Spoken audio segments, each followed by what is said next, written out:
The Gokak waterfall is located on Ghataprabha River in Karnataka,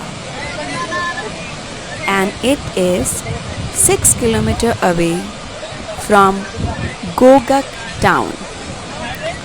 This waterfall is horseshoe shaped at the crest, and during rainy season the thick reddish brown water sweeps for over the brink of cliff.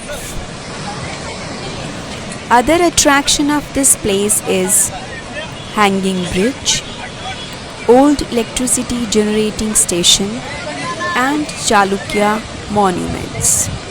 Waterfall Ghataprabha नदी पर स्थित है।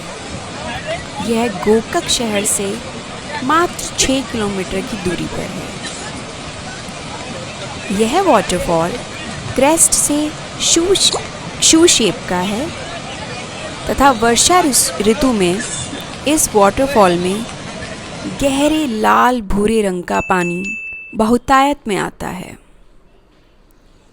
Hanging bridge, old electricity generating station व चालुक्य इरा के monuments यहाँ के अन्य दर्शनीय स्थल हैं।